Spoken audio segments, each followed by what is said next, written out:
at one spot and away from the lines. Well, it got dilapidated, and so the shop teachers, at the coach's request, took it in and worked on it, repaired it, did some welding on it, brought it back out, but instead of putting it where it was and where it always had been, they put it on the other side of the line. Just on the other side of the line, and so, you know, it's a tragic deal, but that's what I've got coming up. You get involved in some interesting stuff, you know, from a legal standpoint. Yeah, yeah.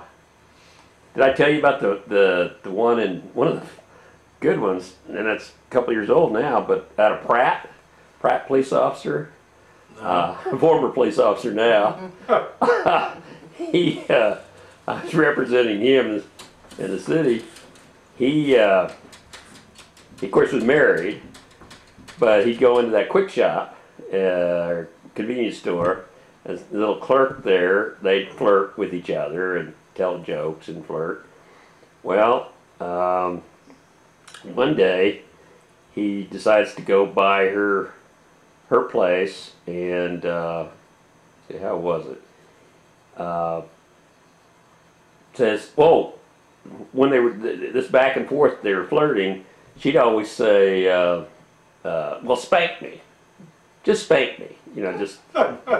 So one day, he goes by her place and says, "Hey, I want to tell you something. You know, follow me."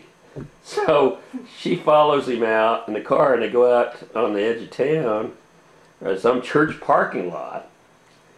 And she gets out, and he gets out, and he walks over to her, and he's got this wooden back scratcher behind his back, and he bends her over the patrol car. He's in full uniform, on duty. And he gives her a spanking. Well, of course, the versions vary then, because according to him, she loved it. And according to her, you know, she was just beating the heck out of her, and she was yelling, "Stop, stop!" Well, the real story is that she had a roommate, and we were going to call the roommate if it ever got to trial. Well, we hadn't found her yet. The roommate, the KBI, had investigated this thing. Yeah. Well, after it was all done, well, the roommate said in this KBI statement that the gal, the clerk, had come back, and she was all giddy and happy. She says, "He spanked me, he spanked me, he spanked me," you know. And the roommate had told her, "Well, he shouldn't be doing that. He shouldn't be spanking you. You know, you ought to sue him."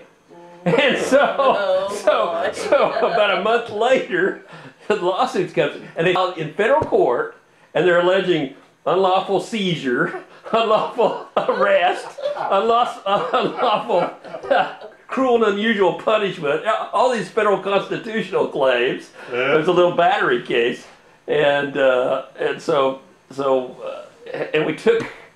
I mean, they were all crazy in this case, because my guy had after that had gone down. He'd been given a choice to resign, which he had done, and then he'd gone to Oklahoma for a while, and then he supposedly fallen in the bathtub or shower and couldn't find anywhere. He disabled then. Well, I had to, you know, the first two times he was supposed to have his deposition taken, he didn't show up. So I was about to have a court order me to haul him out and bring him to the deposition. Next time he comes, he shows up an hour late, but he does his deposition, and his wife is with him, still with him, and they've got this little it must have been like 2-month-old baby, which they set down right in the bassinet right by the court reporter, you know.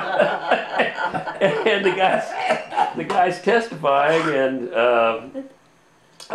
you know, he denies it. Well, he doesn't deny spanking her, but he says, you know, we just had this. In fact, he said it wasn't the first time. We had this little deal between us, and we spanked. He says, well, then they took the deposition of his wife, and she said, yeah, I knew my husband had this foot fetish. you know, Smoke. yeah, and I knew this was going on, but you know, that was his life, and you know, as long as he's good to me, I'm good with it. And then we took the plaintiff's deposition, the little clerk, and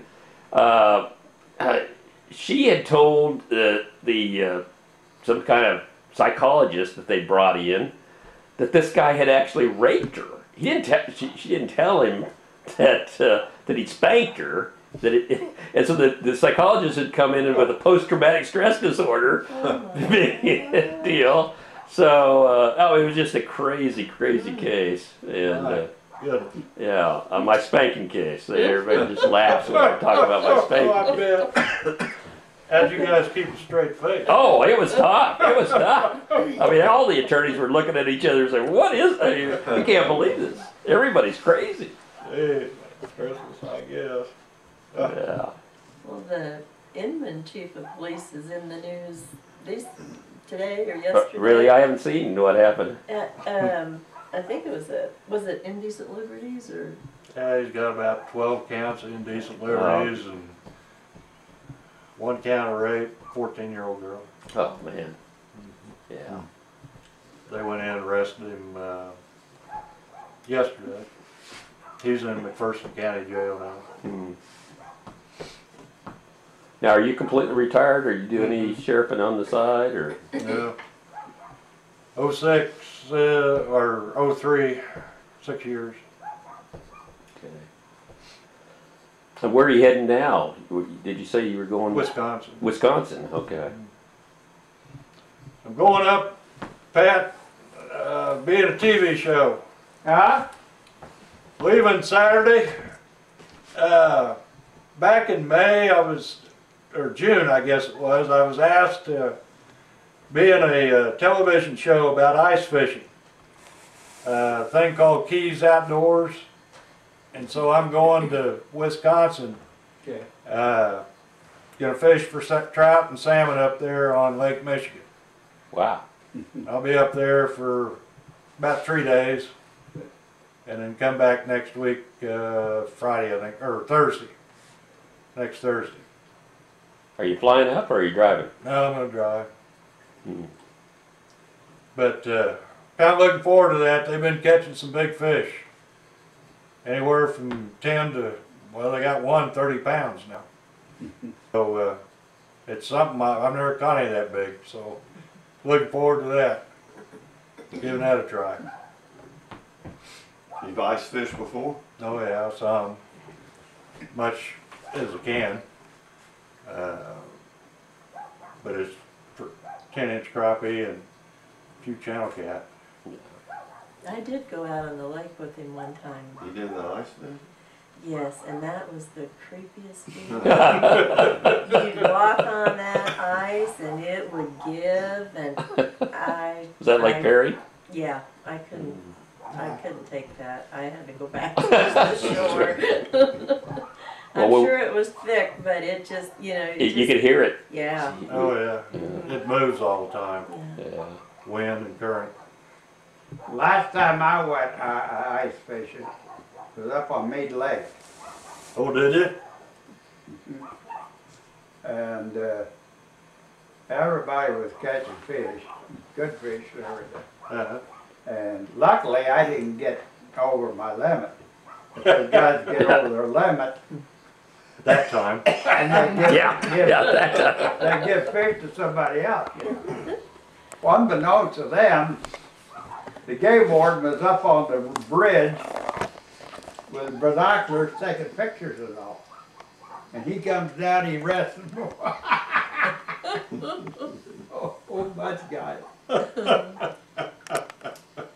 Of course, I remember a few times that you've had run-ins with the game warden too.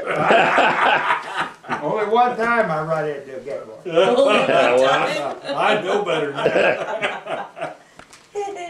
That was over your dad, wasn't it? Your dad. Yeah. And sand pit down there across the river, big sand pit, and they had a lot of bass there. And it also had some